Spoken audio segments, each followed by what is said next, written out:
it is going to feel warm. Lighter winds and temperatures up to 16 to 18 Celsius for Scotland, for Northern Ireland, perhaps 20 for the east of Scotland, 18 to 20 for Northern England, and we're looking at 24 towards the southeast. But as temperatures rise, we're also likely to see some showers develop, mainly towards the southwest through the evening and then more widely across southern parts of the UK overnight. Perhaps even some thunderstorms, especially towards the English Channel coast. Some very heavy rainfall in a few spots here. 12 or 13 Celsius in the south. Fresher further north as we start off Sunday, but plenty of sunshine for Scotland and Northern Ireland. Even here, there'll be a few showers developing as we go through the morning, mainly southern Scotland, parts of eastern Northern Ireland. And showers will also tend to develop through parts of Wales, the Midlands, Northern England especially. But in the afternoon, it will brighten up in the south with temperatures again on the warm side, 23, 24 Celsius. Northern Scotland also avoiding the showers, some sunshine here. But Monday sees more widespread showers and outbreaks of rain, particularly for northern and western parts of the country. Tuesday looks sunnier again towards the southeast and very warm.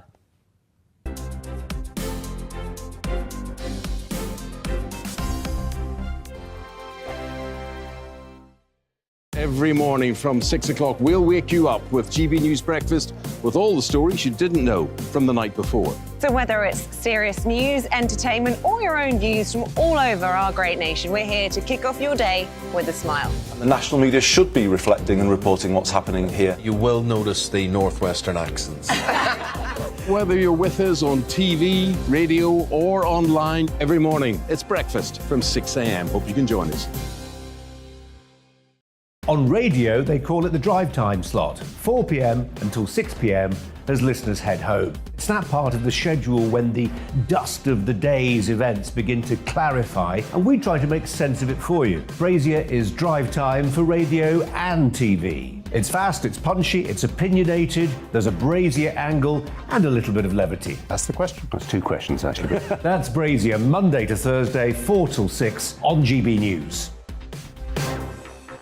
Hello, I'm Michelle Dewberry and you can join me every weekday 6 till 7 on Jubes and Kerr. Me and my panel will get stuck right into the day's events and I can tell you, in fact, I can warn you, expect some robust debates, some strong opinions and perspectives from both sides of the fence. It's about you at home as well. I love to read out all of your comments, or at least as many as I can. So join me, Michelle Dewberry, Monday to Friday, 6 till 7 on Jubes and Kerr.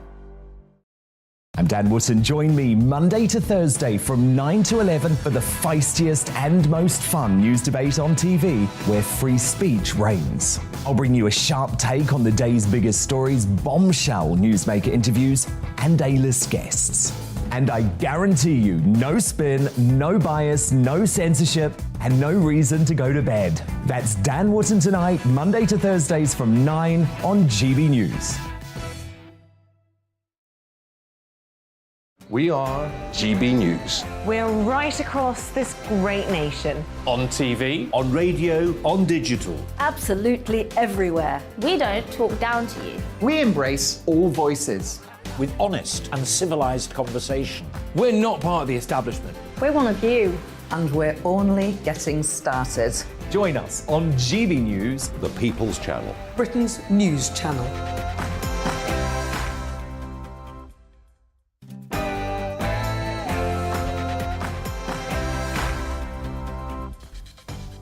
Hello and welcome, I'm Alastair Stewart, and for the next 2 hours I'll be keeping you company on TV and radio with the stories that really matter across the country and indeed around the world.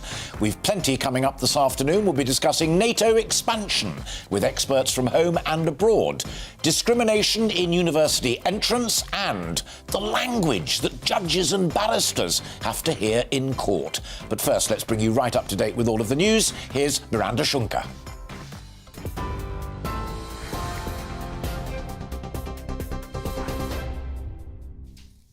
Thank you. Good afternoon. It's 12:01. Top stories now from the GB newsroom. The Prime Minister will visit Northern Ireland on Monday amid a political standoff at Stormont.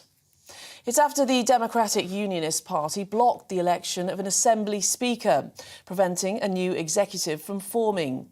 The move was a protest against the Northern Ireland Protocol, which is designed to ensure free trade can continue across the land border.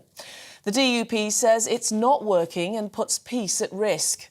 Party leader Sir Geoffrey Donaldson told GBNews that the heart of the Good Friday Agreement is consensus, and not a single recently elected unionist agrees on the protocol.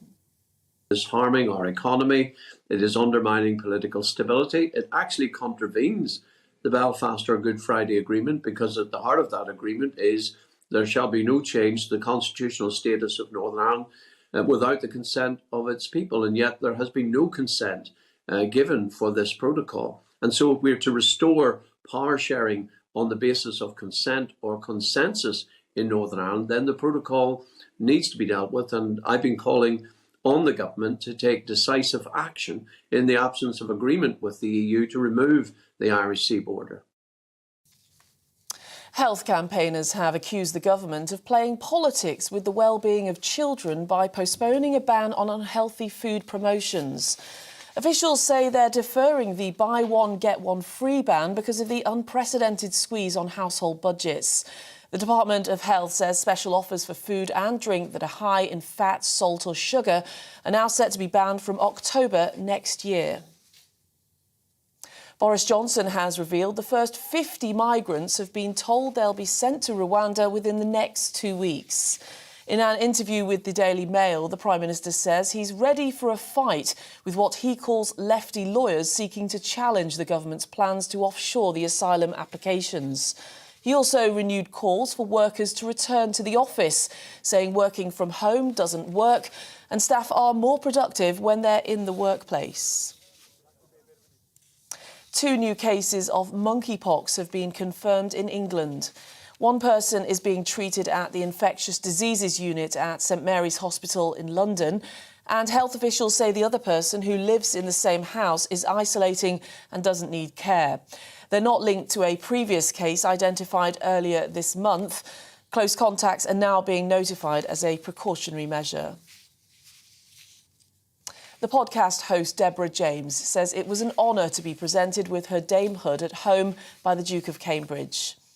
Prince William visited the 40-year-old known as Bowel Babe and her family as it was announced she's raised more than £5.7 million for cancer research. She launched the Just Giving fundraiser earlier this week when she revealed she was receiving end-of-life care. The government has cut ties with the National Union of Students following allegations of anti-Semitism.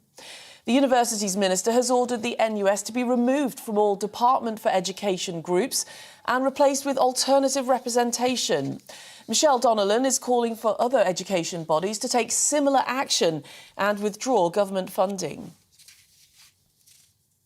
Labour claims the Conservatives could have saved UK households nearly £420 each. It's calculated from the funds the government lost to fraud with their COVID business support schemes. The party says the wasted money is equivalent to more than a month's worth of food for a family. The Transport Secretary has promised to deliver the world's first net zero transatlantic flight next year. Grant Shapps has announced a competition fund to make the pledge possible.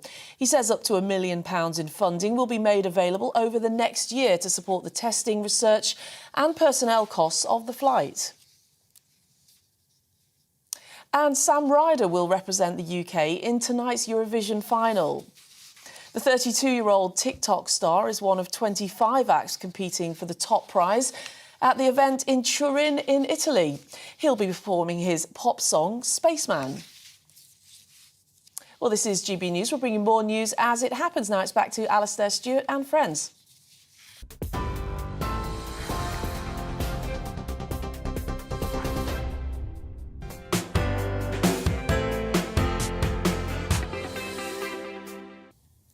Miranda, thank you very much indeed. From 10 days that shook the world, Russia's 1917 revolution that toppled the regime of the Romanov Tsars, to the 100 Years' War, the 14th and 15th century tussles between France and England that in truth remain unfinished business. History can happen in a flash or over long and tediously protracted periods of time.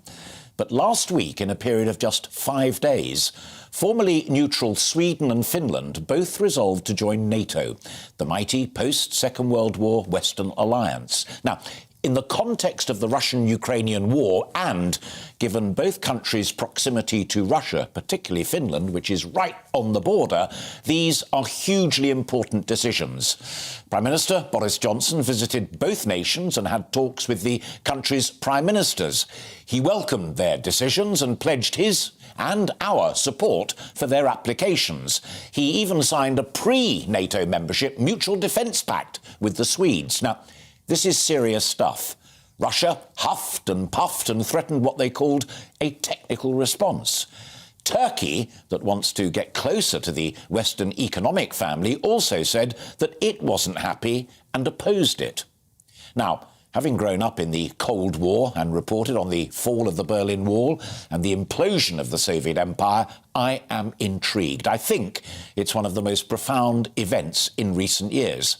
But I accept it may also be a dangerous gamble that prompts a dangerous response from Putin's cornered, weakened and far from thriving Russia. So I'm going to discuss all of that with knowledgeable guests, including retired Admiral Chris Parry and defence think tank maestro Professor Michael Clarke. Also on board, I'm delighted to say, is a good friend of mine, former Army Colonel and now Member of Parliament, Bob Stewart. Does it make you feel safer, or do you think that there is a dangerous downside too? Do let me know what you think. We are the People's Channel. GBViews at gbnews.uk. You can tweet me or us, go on Facebook, and all the rest of us.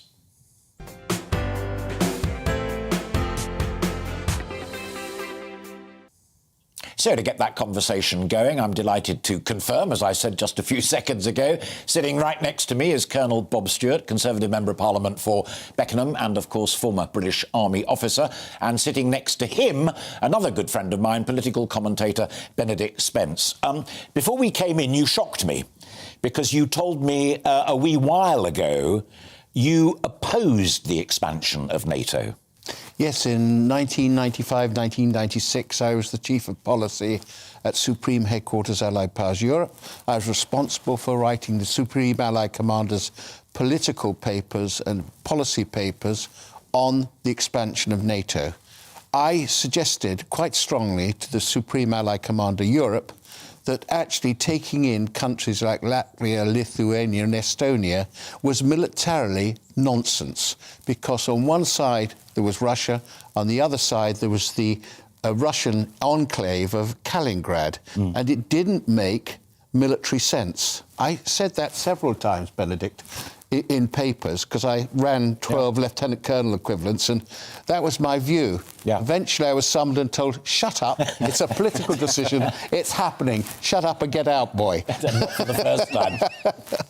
I find that genuinely intriguing, not least because of his punchline, Benedict, that are we looking at what is essentially a political, diplomatic statement that actually could have very serious military ramifications? I do think so, because I don't think actually Finland or Sweden are in any danger of being invaded anytime soon. Almost all of Russia's, manoeuvrable forces are tied up in Ukraine. There's no, immediate likelihood of that happening. And even if it were to happen, Finland is, per head, a really tooled-up place because it's had dealings with Russia in the past. A fifth of its territory is still controlled by Russia. It would not be an easy campaign by any stretch of the imagination, probably even more difficult than what we're currently seeing in Ukraine. So I do think it's that sort of political posturing. It's saying to Russia, look, there are consequences beyond us just sending weapons to Ukraine. We have other tools at our disposal. In many ways, though, I think that might even be a sort of a signal of actually a little bit of toothlessness from the West, because we've so far failed to get a lot of other parts of the world to take an even stronger stance on Russia. Lots of countries have condemned Russia, but they haven't actually stopped trading with Russia because Russia is quite smart. It understands that a lot of its raw resources are essential to the global economy. So we are sort of trying to pull out everything that we possibly can, and we've understood that it's probably too late for at least the eastern half of Ukraine at the moment, unless there is a quite heroic pushback by the Ukrainians. And so we're looking at other parts of the world. We're looking perhaps at Moldova. We're looking at places like that and saying, well, what else can we actually do to add sort of strings to our bow? Because realistically, this at the moment, we're going at the limit of what we can actually achieve. Sure. Come on to that in a moment, but let me just drag you back to the first point, and that is Turkey saying that Turkey, an existing NATO member, clearly, is not happy at the prospect of Nordic countries generally joining. And for them, it's a question of support for the Kurdish Workers' Party, which they see as being a terrorist organisation, as does the United States. Well, yes, and in many ways it is, what its act does. The problem about Turkey is it's extremely important to NATO. It's on the southern flank, and it's got good armed forces, good air forces, and a little bit of a wee navy as well. And of course, it controls the Dardanelles, the route into the Black Sea. And we've had experience of fighting Turkey in the Dardanelles before, and we came off the worst for it. We do not want Turkey to leave NATO. I mean, it's not a... You don't want Turkey to leave and get Sweden and Finland in, because actually that really would weaken NATO a great deal if Turkey was to leave. Well, of course, it goes beyond Russia, doesn't it, in its relationship with Russia, because Turkey plays a very important role with its relationship with Syria, but also with Iran, which is the great big issue that everybody seems to have forgotten in the wake of the Ukrainian conflict, is the prospect of a new nuclear deal with Iran, of which, of course, half of the Middle East is absolutely horrified by the idea of, everywhere from the Gulf to Israel. Turkey stands at the crossroads of all of this, not to mention the fact that there is also all sorts of mischief going on in the Balkans, also fomented by Russia at the moment. Turkey plays a very large role there too. So yes, we don't always particularly get on with Mr. Erdogan. He is a difficult customer. He has his own agenda. NATO and the benefit of NATO is not always at the forefront of that. But one does have to think, actually, strategically, long-term, is it more useful to have Turkey on side than have it playing both sides or possibly going off in a different direction? I don't think that's on the horizon either. And I support what Benedict said about Sweden and Finland not necessarily being required. There's no threat, really, to them coming in. And actually, it might be posturing. But the one thing we don't want to do is to posture and lose Turkey. Yeah, sure. It matters for Boris Johnson, and I'll come to you and explain again to folk listening to our conversation, not only a former colonel, but currently a Conservative Member of Parliament. In terms of the fight back for Boris Johnson, his standing and stature as a world leader is absolutely vital. Listening to you two for the last few minutes, analytically, suggests that he might have misread this one slightly. I mean, possibly not for the domestic audience, because we do get the image of Boris the Great Statesman. It helps that President Zelensky sings his praises at every opportunity, and we will give President Zelensky as much airtime as he wants. And, the thing is, actually, this government's track record on most things, largely because of the pandemic, it must be said, they've not been dealt the fairest hand, but nonetheless, it is the hand they have, has not been particularly good. Cost of living, everything. You can actually go, things could be going a lot better. On this one thing, actually, he has led the world. Alongside 3 of the 4 Visegrad countries, the UK has absolutely been at the forefront of this. If you got to win, and it's on an international scale, and it's against somebody like Vladimir Putin, you're going to play that up for as much as it's worth. And if that means bringing in, other European countries into the fold, if it means going to different capitals and trying to get, concessions out of them, you're going to keep on doing that. Because if you're good at it, why on earth would you dispel with it? Absolutely, I entirely agree. I mean, the fact of the matter is we've also got to now, if you're talking politically and we're talking nationally, we've got a huge problem with the cost of living crisis. And we've actually got to crack this one, because actually, we will all recall, wasn't it Bill Clinton's comment? It's the economy. Oh, James Carville, it's the economy stupid. It was someone, it was the economy stupid. And we've got to get the economy, and we're facing a real crisis here. So we've got, on the one hand, we've got a potential world war. And by the way, we haven't mentioned what's happening in Bosnia, which, I'm crucially involved with. And we've got a real crisis at home, cost of living crisis. And yet, at the same time, we are arguing about Partygate and Beergate and this sort of thing. Actually, I think that's, dare I say, using a pun, small beer. We've actually got the crisis of the economy that we've got to fix. But there's a real danger politically, and I'd like to hear from both of you on it, that if this world leader status and walking across the square in Kiev and then sitting holding press conferences with Swedish prime ministers and Finnish prime ministers and all the rest of it, NATO is meeting this afternoon in Berlin. That's not a solution to the cost of living crisis, and cynics might say it's a distraction. Well, Boris Johnson is a biographer and an admirer of Winston Churchill, and so he ought to know as well as anybody. Being the great statesman in the middle of a war did not necessarily work out particularly well in the first instance for Winston Churchill. It didn't mean that he retained office. And so, yes, this is going to be the problem. And ultimately, as much as we do say things like Partygate and Beergate, they don't matter, for people who have, for example, lost business... But that's the thing, it is the image. For people who lost relatives, weren't able to see them because of the restrictions, people who lost businesses because of the restrictions, I don't think actually that's going to go away. It'll feel very personal to a lot of people. And the fact that I think somebody pointed out that sort of per head, Downing Street is now the most fined place in the country for breaking lockdown regulations. Oh, but the counter-argument to that is also it's the most investigated with all of the police forces and the Sue Gray report. Nonetheless, these things that are sort of superficially not very important, they are a good signifier of the wider malaise, I think. And you're right, actually, the government doesn't really have a very good handle on these things, or at least isn't, projecting that it is.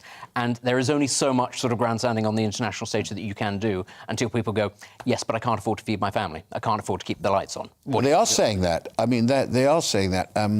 And it's crucial that the government, and I'm not part of the government, but I am a supporter of the government, and I'm a supporter of Boris Johnson, of course.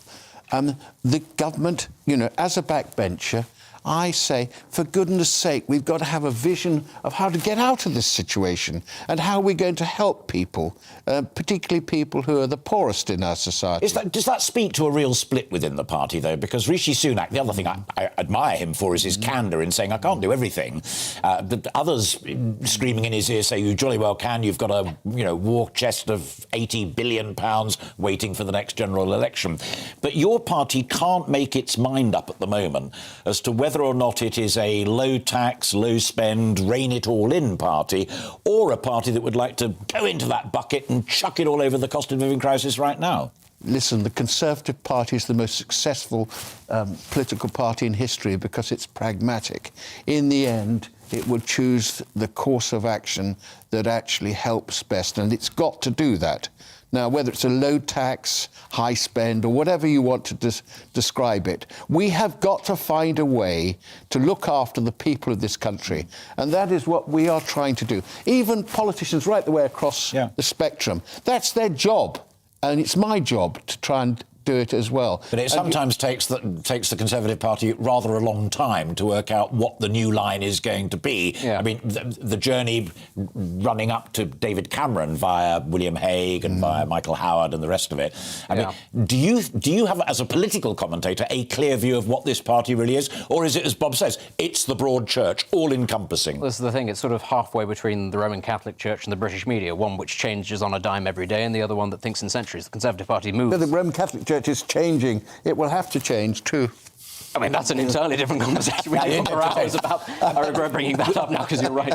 We've got a couple of minutes left before we go to the break, and then you're kind enough to come back at 1 o'clock and rejoin the conversation when Michael Clark will be joining us. He was my tutor at university, by the way. Oh, was he? Yeah. I hope he marked you well. The piece in the Telegraph today, this kind of draws it all together, I think, where the Telegraph is not always Boris Johnson's greatest friend, we have to point out, or the Mail, but is speculating that the United Kingdom at the moment, post-Brexit, in the context of Ukraine and the rest of it, is poised to be the real new great power of Europe. It all is falling into place. Yeah. I mean, that wins elections. It does if you actually follow through with it. I would say that it has the opportunity to be. This is always what I said about Brexit. It's neither a catastrophe nor a great victory. It's just an opportunity, and you can make of it what you will. What it does require is very strong leadership, and thus far, actually, we're not seeing or hearing very much of it. And the problem is, it won't just be about short-term solutions. It's also going to be about putting right the wrongs of the last 2 decades. things like your energy strategy, things like agricultural strategy, which have been in a mess for a really long time. Why do we find ourselves in a cost of living crisis? Partly because we're all running around going, well, half of it's renewables, half of it's fossil fuels. Where's the nuclear power? Oh, good Lord, it's all a disaster. Because there hasn't actually been, well, I suppose, what my primary school teacher would have called joined-up thinking when it comes to this. And it will require short-term measures, but it will also require the government, a bit like Rishi Sunak, coming out and saying, we can't do everything. Here is a long-term strategy, and this means over the course of the next decade, it will be painful, but we will mitigate any future sort of disasters. You know, if China invades Taiwan, if there's another pandemic, we are this time much better. But in your mind, before I bring Bob in for his final thought on it, in your mind, is it as profound and fundamental as I'm suggesting, that there are the Steve Bakers and the John Redwoods on one side of the party, and there are the Rishi Sunaks and others on the other side of the party? Yes. This isn't just tinkering with when we try and find a wee bit more money on energy prices, and it may have to wait until October. This is profound and fundamental. It is profound, and that's why I say it requires a real long-term strategy, and that will require, as much as the Conservative Party is very good at pragmatism, it will require adherence to some sort of vision, some sort of ideology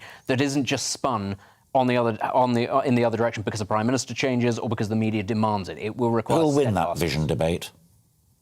Oh, the Conservatives will win in the end, because actually... Which bit of the Conservatives? Well, all of it, because we are, a party of many, many different personalities, if you like. If you're thinking of Redwood and Cameron and so on.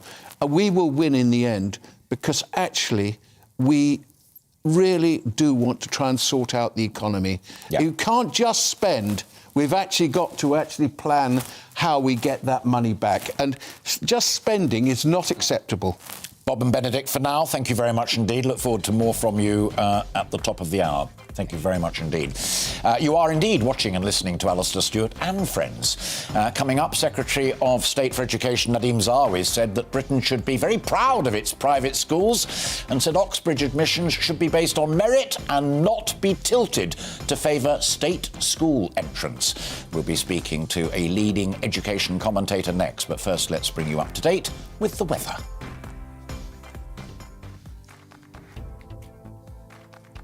Looking ahead to this afternoon, and the UK is looking fine and dry for most of us with plenty of sunny spells. Let's take a look at the details. Zooming into the southwest of England, and there'll be plenty of sunshine this afternoon, warm for all with light winds. Maximum temperatures reaching around 16 or 17 degrees Celsius. Plenty of dry weather and blue skies across London and southeast England. Here's where we'll find the highest temperatures of the day. Dry for Wales too, with plenty of sunny spells, perhaps a little breezy towards the coast, but warm for many with temperatures reaching 19 Celsius. Staying fine as we move across the Midlands and into northwest England. Plenty of sunshine this afternoon with light winds for all. Feeling warm with temperatures approaching 20 Celsius towards the Manchester area. The sunshine will be more on the hazy side for northeastern parts of England, but staying fine and dry with light winds. Feeling warm in the sunshine too, with highs around 18 degrees. The odd light shower is possible across Orkney and Shetland, otherwise the whole of Scotland is looking dry and sunny this afternoon, with temperatures reaching the mid to high teens. The dry theme continues for Northern Ireland, with plenty of hazy sunshine to be enjoyed, feeling warm here too as temperatures reach 18 Celsius, with light winds for all. A risk of heavy or thundery showers for southwest England this evening, but fine and dry elsewhere, with some sunshine.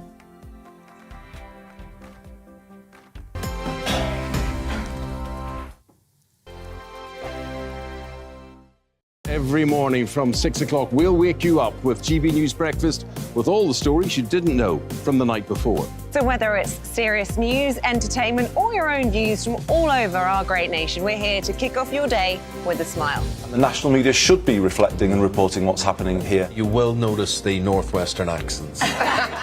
Whether you're with us on TV, radio, or online, every morning, it's breakfast from 6 a.m. Hope you can join us. On radio, they call it the drive time slot, 4 p.m. until 6 p.m. as listeners head home. It's that part of the schedule when the dust of the day's events begin to clarify, and we try to make sense of it for you. Brazier is drive time for radio and TV. It's fast, it's punchy, it's opinionated, there's a Brazier angle and a little bit of levity. That's the question. That's two questions, actually. That's Brazier, Monday to Thursday, 4 till 6 on GB News. Hello, I'm Michelle Dewberry, and you can join me every weekday 6 till 7 on Jubes and Kerr. Me and my panel will get stuck right into the day's events, and I can tell you, in fact, I can warn you, expect some robust debates, some strong opinions and perspectives from both sides of the fence. It's about you at home as well. I love to read out all of your comments, or at least as many as I can. So join me, Michelle Dewberry, Monday to Friday, 6 till 7 on Jubes and Kerr. I'm Dan Wootton. Join me Monday to Thursday from 9 to 11 for the feistiest and most fun news debate on TV, where free speech reigns. I'll bring you a sharp take on the day's biggest stories, bombshell newsmaker interviews, and A-list guests. And I guarantee you, no spin, no bias, no censorship, and no reason to go to bed. That's Dan Wootton tonight, Monday to Thursdays from 9 on GB News.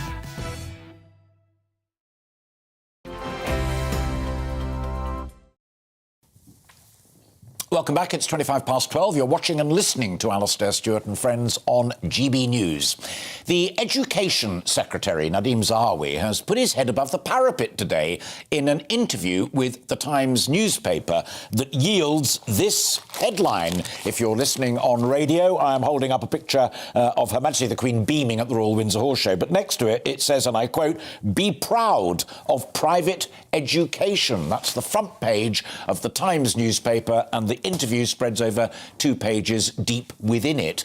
He suggests that universities, particularly Oxford and Cambridge, should stop, and I quote, tilting the system against candidates from private schools, singing the praises of places like Eton and Westminster, which incidentally produced both Nick Clegg and Tony Benn.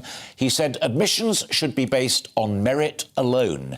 He accepted in the week that he published a white paper on education calling for higher standards in state schools, that more did need doing, but it should be about helping them up their game rather than punishing children whose parents choose to send their offspring to private schools. In his response to the Queen's speech, the Labour leader Sir Keir Starmer again repeated his intention to scrap the tax breaks for private schools to help boost funding for the state sector. I'm delighted to discuss all of that now with a good friend of mine and a good friend of this programme, Lord Rafe Lucas. Rafe's a leading education commentator, editor-in-chief of the Good Schools Guide, and he is indeed a Conservative and sits in the House of Lords. This is quite a big deal for Nadeem Zahawi, isn't it, Rafe? It's a great comfort. I mean, politicians have not been as supportive as we're used to seeing them of the private school system, and to have Nadeem saying that it's a proper and natural and accepted part of the school system. That's really encouraging. It is a vote of confidence which private schools, I hope, will respond to in kind by really upping their game, already quite good, in collaborating with the state system. But I think it goes slightly deeper than that, and I'd be intrigued, because I don't disagree with a single word you just said there, but I'd love to hear your comment upon this assertion from good old me, as it were, and that is for a rising star in the Conservative Party, a senior Secretary of State in the government, to be saying the only thing that matters is talent and merit. The best go forward, let's help more become good. But that is quite significant in a context of political correctness, social engineering. Yes, but you've got to be conscious of the fact that some kids go to really good schools and others to much less good schools, and that's just in the state system. So universities do need to have their eyes open to the background that children have come from, just as they should to someone who's come out of state care, being looked after, been given a bursary in an independent boarding school and has come through as a candidate. People need looking at in terms of their potential and their background, as well as just what exam results they've got. One thing that he doesn't really address in the interview, and it's a very comprehensive interview and well worth reading if you're, as you and I both are, remotely interested in education, he doesn't address the issue that quite rightly, he cannot instruct the universities of what they should or should not do. He has to settle for encouraging them. And as you well know, Cambridge's Vice-Chancellor, Professor Stephen Tope's clear in his intention to actively reduce the numbers coming in from private school, prompting charges from other academics that's just discrimination.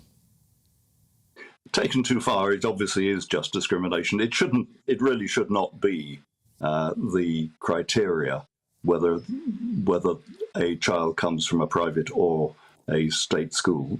But the nature of the school, the nature of the education received, absolutely should be taken into account. Someone who has fought through a really difficult school to get half-decent results at A-level deserves some extra credit for that. Someone who's been at Winchester, I hope, will have received a much broader education, will be educated in depth and in breadth, and that will stand them well in life, but it shouldn't necessarily give them the idea of being a premium in private schools at Oxbridge. I don't believe that's true. What is true is that a lot of private schools give you a very good education, and that those who haven't had that advantage should have that disadvantage recognised. Sure. But we shouldn't be pulling down people who've been well-educated. We want well-educated people. We want parents who support and care for the education of their children.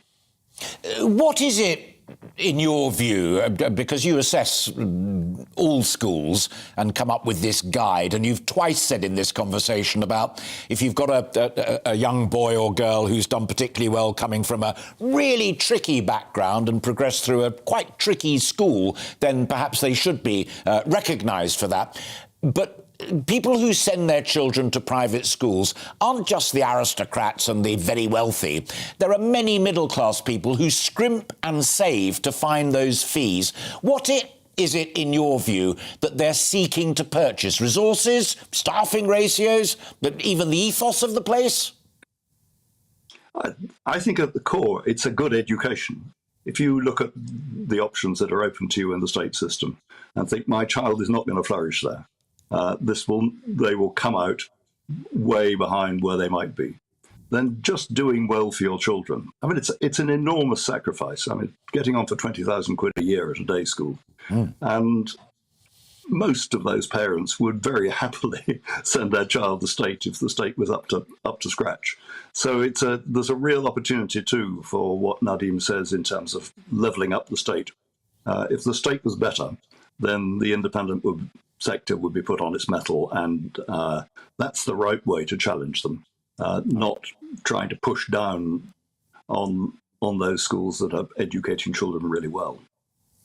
Great conversation, Rafe. Thank you very much indeed for casting light upon it and underlining the significance of this contribution from the Secretary of State for Education, and lovely hurrah for those kids who have worked incredibly hard and made it through, sometimes against the odds. Good to talk to you always. Thank you very much indeed. That was Lord Rafe Lucas, Editor-in-Chief of the Good Schools Guide. And you're watching and listening to Alastair Stewart and Friends, and we've plenty more still to come this afternoon. The Duke and Duchess of Cambridge launched their mental health campaign yesterday, and their aim this year is to tackle loneliness. We'll be discussing that, plus how we can best support those with their financial well-being. But first, let's bring you right up to date. Here once again is Miranda Shunka.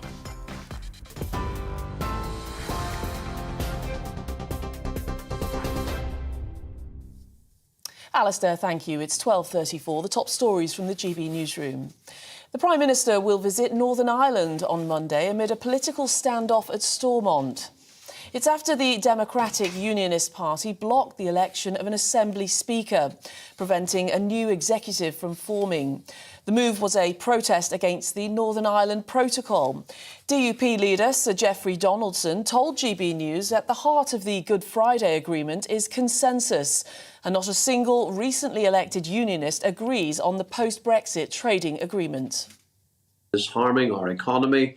It is undermining political stability. It actually contravenes the Belfast or Good Friday Agreement, because at the heart of that agreement is there shall be no change to the constitutional status of Northern Ireland without the consent of its people. And yet there has been no consent given for this protocol. And so if we're to restore power sharing on the basis of consent or consensus in Northern Ireland, then the protocol needs to be dealt with. And I've been calling on the government to take decisive action in the absence of agreement with the EU to remove the Irish Sea border.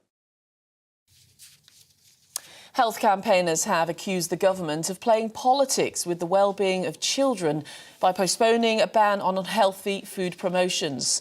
The Department of Health says special offers for food and drink that are high in fat, salt or sugar are now set to be banned from October next year. And Boris Johnson has revealed the first 50 migrants have been told they'll be sent to Rwanda within the next 2 weeks.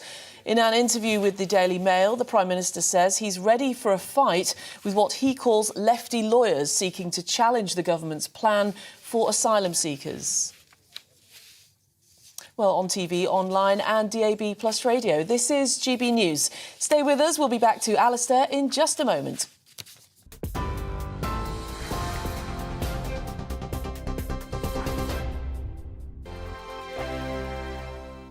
Every morning from 6 o'clock, we'll wake you up with GB News Breakfast with all the stories you didn't know from the night before. So whether it's serious news, entertainment or your own views from all over our great nation, we're here to kick off your day with a smile. The national media should be reflecting and reporting what's happening here. You will notice the northwestern accents. Whether you're with us on TV, radio or online, every morning, it's breakfast from 6 a.m. Hope you can join us.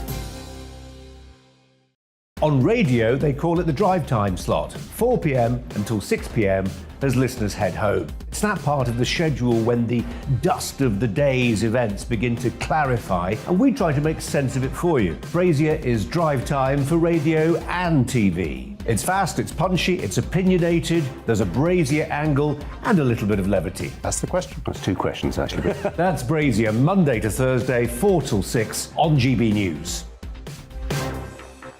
Hello, I'm Michelle Dewberry and you can join me every weekday 6 till 7 on Jubes and Kerr. Me and my panel will get stuck right into the day's events, and I can tell you, in fact, I can warn you, expect some robust debates, some strong opinions and perspectives from both sides of the fence. It's about you at home as well. I love to read out all of your comments, or at least as many as I can. So join me, Michelle Dewberry, Monday to Friday, 6 till 7 on Jubes and Kerr. I'm Dan Wootton. Join me Monday to Thursday from 9 to 11 for the feistiest and most fun news debate on TV, where free speech reigns. I'll bring you a sharp take on the day's biggest stories, bombshell newsmaker interviews, and A-list guests. And I guarantee you, no spin, no bias, no censorship, and no reason to go to bed. That's Dan Wootton tonight, Monday to Thursdays from 9 on GB News.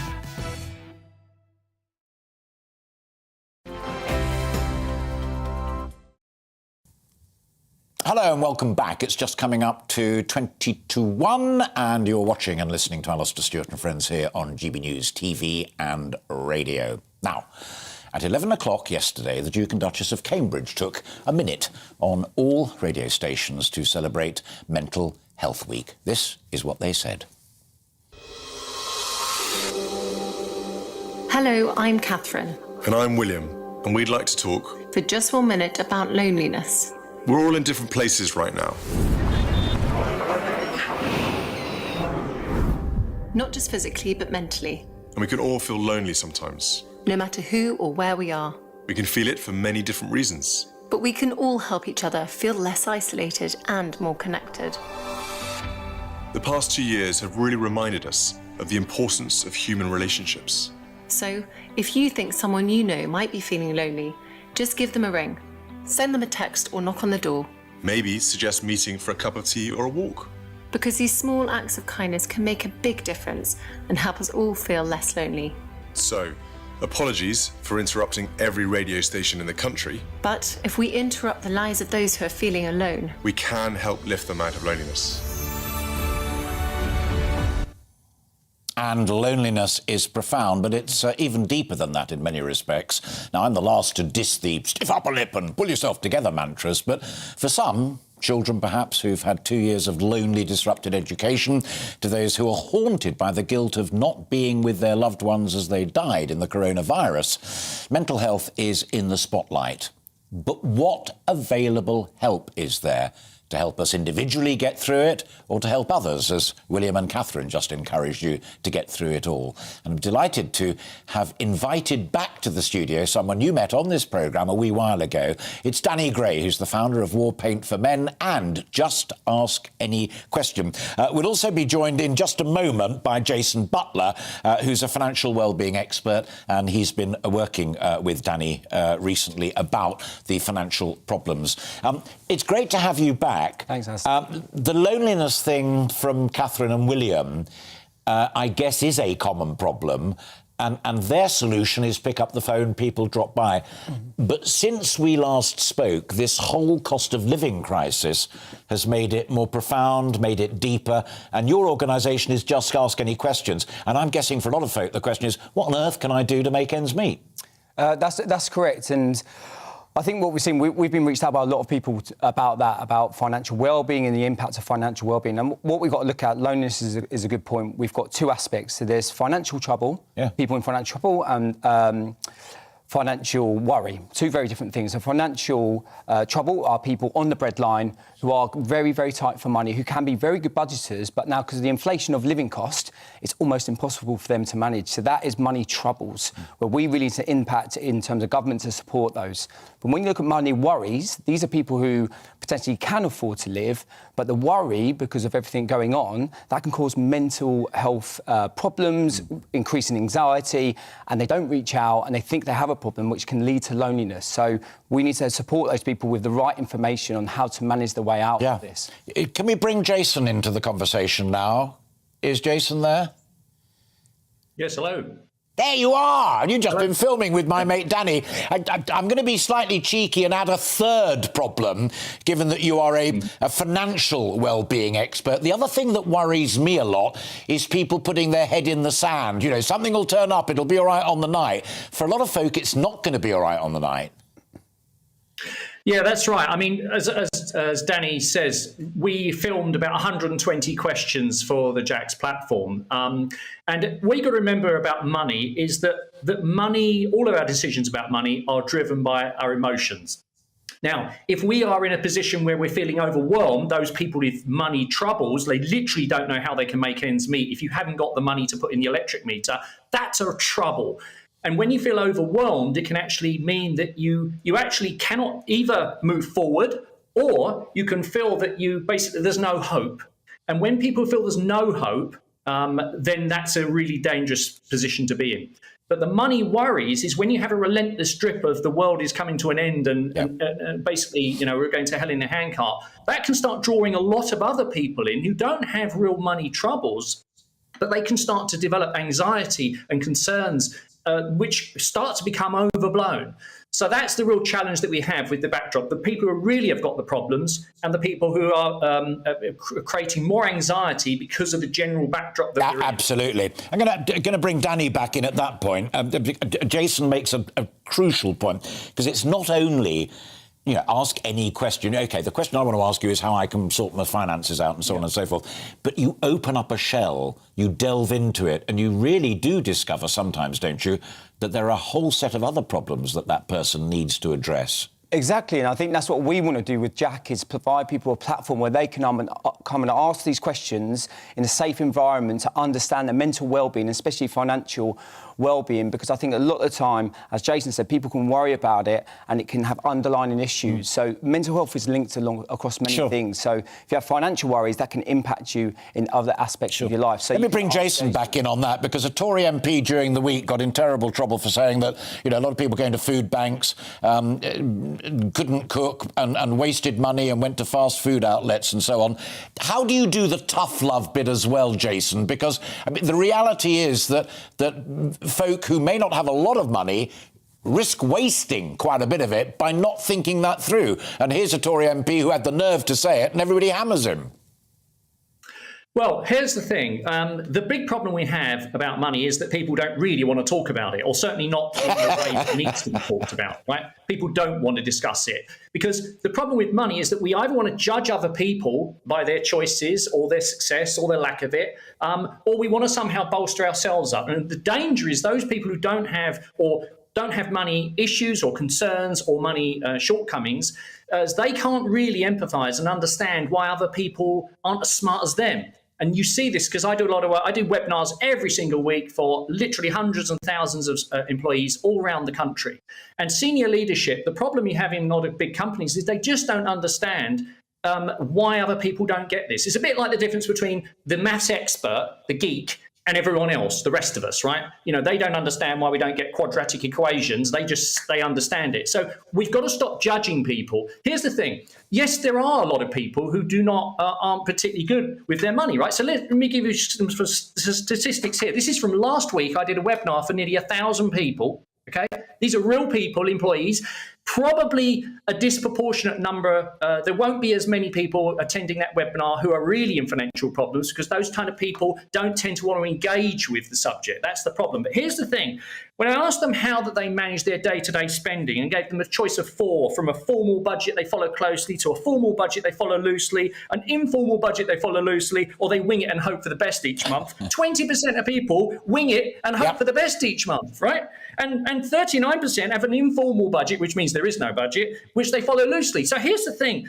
When you've got nearly 50-60% of the population, certainly of the groups that I speak to, who really don't understand how to control day-to-day spending, that's a big problem. And what we mustn't do is say that people are feckless and say that people are stupid, because they're not. Just because someone is poor or someone doesn't have great income doesn't mean they're lazy and stupid. Yes, there will be some people there, okay? What we have to do is meet people where they are. People make improvements in their life when they feel that there's a chance, when they feel that they're making progress. And what I teach people is, look, don't worry about the whole quantum.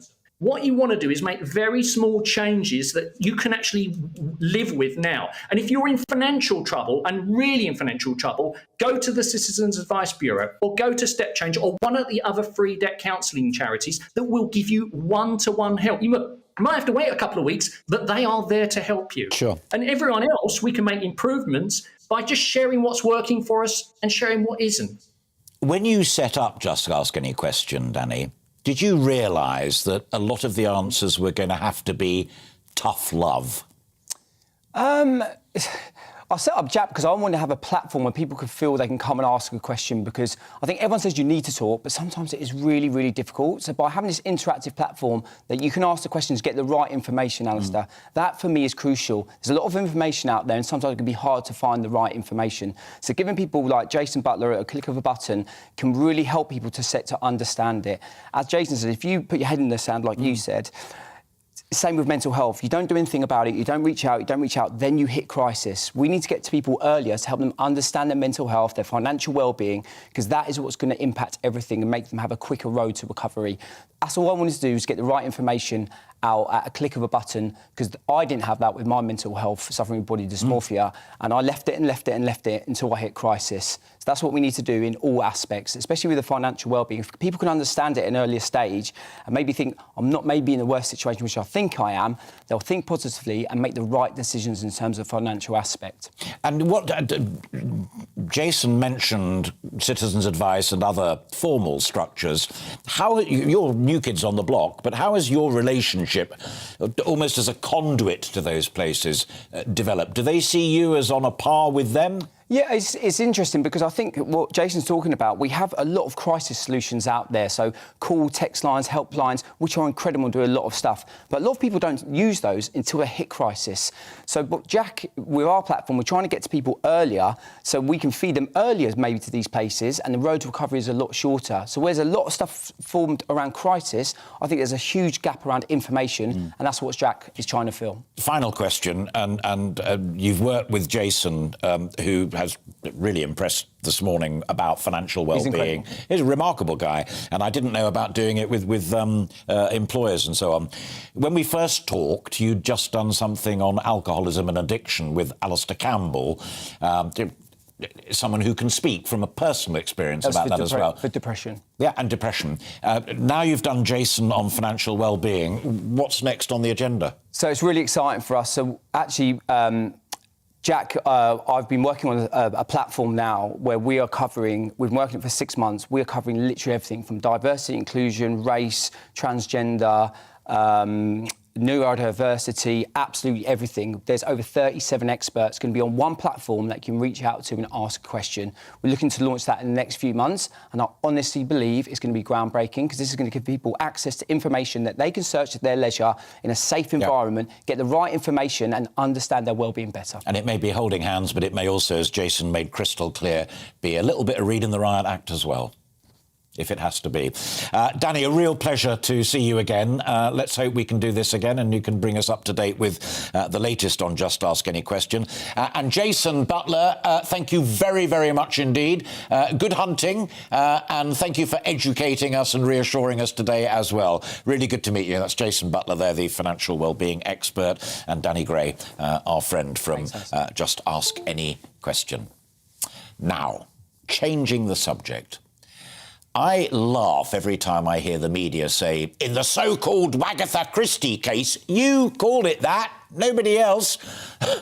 Own it. Anyway, that said, it has been a truly extraordinary week.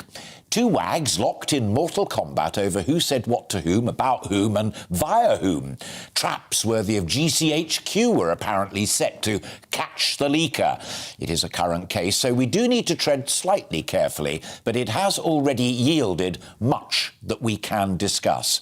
And I hope to your amusement and your edification. I am delighted now to welcome Jerry Hayes, criminal barrister and former Conservative Member of Parliament and a very good friend of mine going way, way back. I tell you what it was, Jerry, and you know because the gang phoned you up about it last night. It was the language. More C's and F's all being read off the text phone. I mean, truly extraordinary. Has it set new standards maybe down there rather than up there?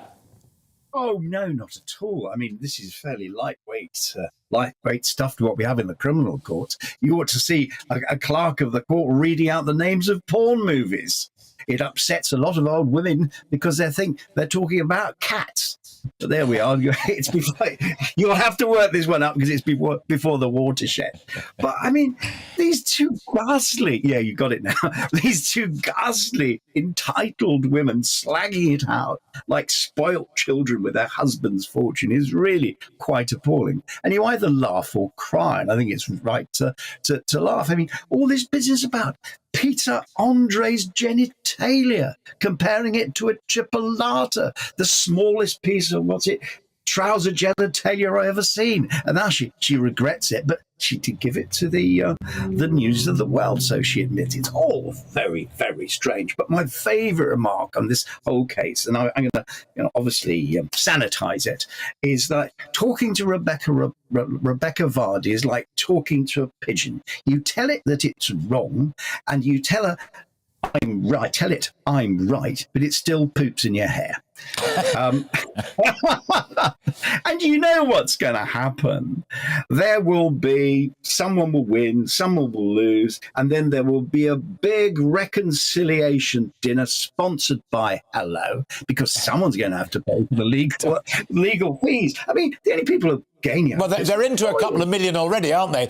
Tell me this as well. Because the other thing that crossed my mind reading it was it reminded me of the occasions where a judge, and you just mentioned Peter Andre, where a judge has kind of leant forward and said, sorry, to whom are you referring? Who is this Gaza fellow?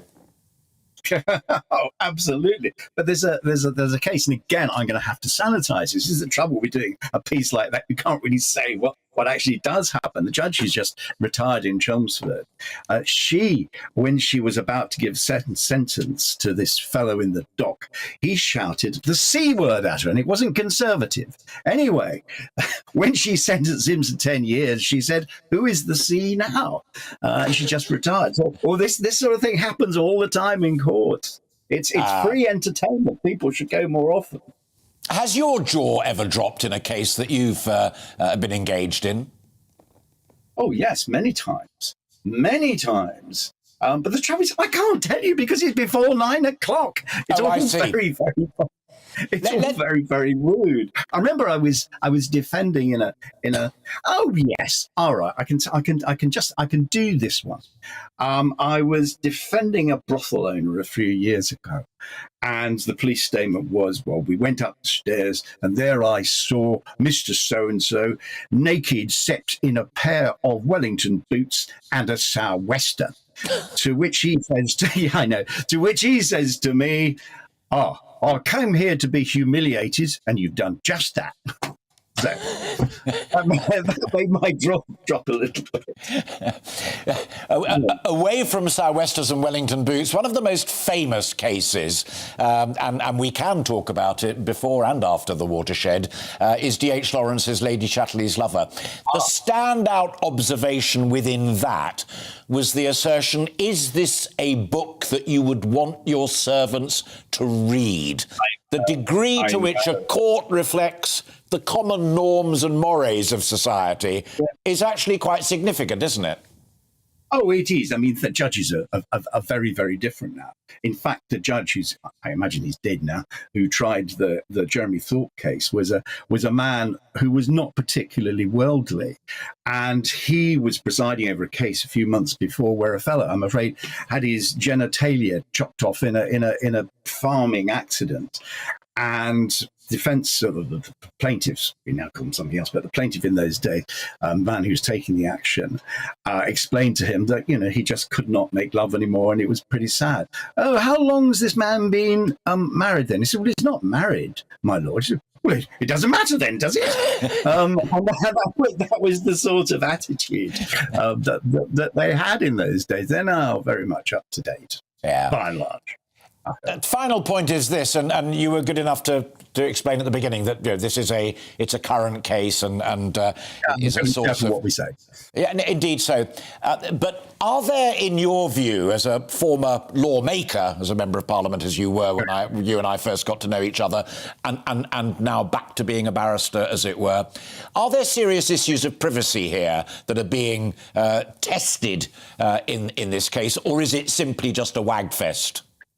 It's just a wagfest. It's just people behaving really very foolishly. The judge has said to them, look, why waste your time? Why waste your money? Just go and settle it. Sit in a room. And they can't do it. It really is quite pathetic. And the only people who will suffer in this case are the two ghastly women, because their reputations will be trashed. Jerry Hayes, great to talk to you. Thank you very much indeed. Jerry Hayes, former Member of Parliament and barrister, talking about wagfests. You're watching and listening to Alastair Stewart and Friends. We've lots more coming up on the programme this afternoon. We will continue our conversation on NATO expansion. That is after the break. Do stay with us.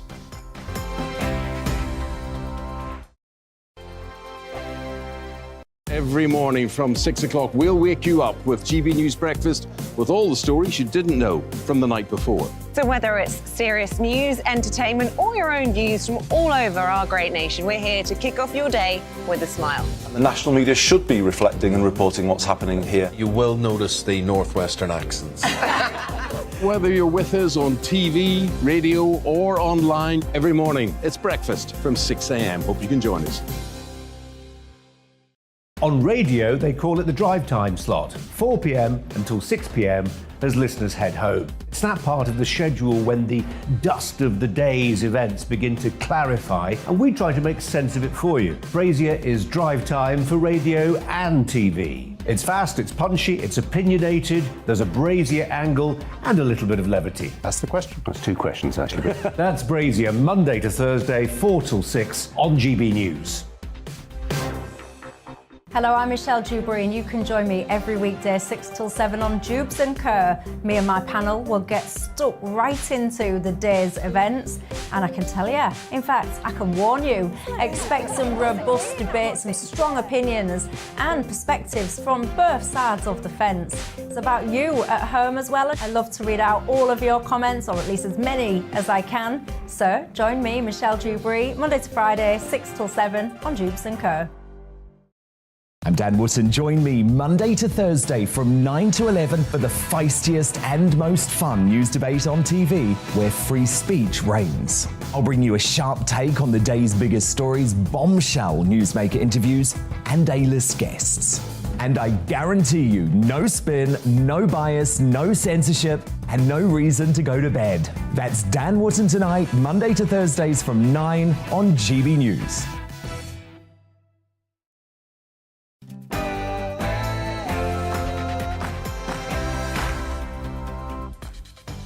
Hello and welcome. It is exactly 7 seconds past 1. If you've just joined us, hello. If you've been with us since 12 o'clock, thank you very much indeed. I am Alastair Stewart, and we're into the final hour of our programme. I'll be keeping you company on TV and radio, with plenty more still to come, including more on our top discussion, the significance of Finland and Sweden applying to join NATO. We'll also be hearing what you think about that and what you think about education.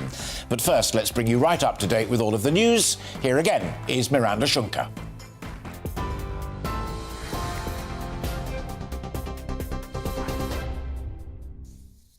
Thanks, Alistair. Good afternoon. It's 1 o'clock. The top stories from the GB newsroom. The Prime Minister will visit Northern Ireland on Monday amid a political standoff at Stormont. It's after the Democratic Unionist Party blocked the election of an Assembly Speaker, preventing a new executive from forming. The move was a protest against the Northern Ireland Protocol, which is designed to ensure free trade can continue across the land border. The DUP says it's not working and puts peace at risk. Party leader Sir Geoffrey Donaldson told GB News that the heart of the Good Friday Agreement is consensus, and not a single recently elected unionist agrees on the protocol. It is harming our economy. It is undermining political stability. It actually contravenes the Belfast or Good Friday Agreement, because at the heart of that agreement is there shall be no change to the constitutional status of Northern Ireland without the consent of its people. And yet there has been no consent given for this protocol. And so if we're to restore power sharing on the basis of consent or consensus in Northern Ireland, then the protocol needs to be dealt with. And I've been calling on the government to take decisive action in the absence of agreement with the EU to remove the Irish Sea border. Health campaigners have accused the government of playing politics with the well-being of children by postponing a ban on unhealthy food promotions. Officials say they're deferring the buy one, get one free ban because of the unprecedented squeeze on household budgets. The Department of Health says special offers for food and drink that are high in fat, salt or sugar are now set to be banned from October next year. Boris Johnson has revealed the first 50 migrants have been told they'll be sent to Rwanda within the next 2 weeks. In an interview with the Daily Mail, the Prime Minister says he's ready for a fight with what he calls lefty lawyers seeking to challenge the government's plans to offshore the asylum applications. He also renewed calls for workers to return to the office, saying working from home doesn't work and staff are more productive when they're in the workplace. 2 new cases of monkeypox have been confirmed in England. One person is being treated at the Infectious Diseases Unit at St Mary's Hospital in London, and health officials say the other person, who lives in the same house, is isolating and doesn't need care. They're not linked to a previous case identified earlier this month. Close contacts are now being notified as a precautionary measure. The podcast host, Deborah James, has thanked people for all the donations she's received and says it's been a surreal and humbling 5 days. Prince William visited the 40-year-old known as Bowel Babe to present her with a damehood after raising more than £5.7 million now for cancer research. She launched the Just Giving fundraiser earlier this week when she revealed she was receiving end-of-life care. The government has cut ties with the National Union of Students following allegations of anti-Semitism. The university's minister has ordered the NUS to be removed from all Department for Education groups and replaced with alternative representation. Michelle Donnellan is calling for other education bodies to take similar action and withdraw government funding. The Transport Secretary has promised to deliver the world's first net zero transatlantic flight next year. Grant Shapps has announced a competition fund to make the pledge possible. He says up to £1 million in funding will be made available over the next year to support the testing, research and personnel costs of the flight. And Sam Ryder will represent the UK in tonight's Eurovision final. The 32-year-old TikTok star is one of 25 acts competing for the top prize at the event in Turin in Italy. He'll be performing his pop song, Spaceman. Well, this is GB News. We'll bring you more news as it happens. Back now to Alistair.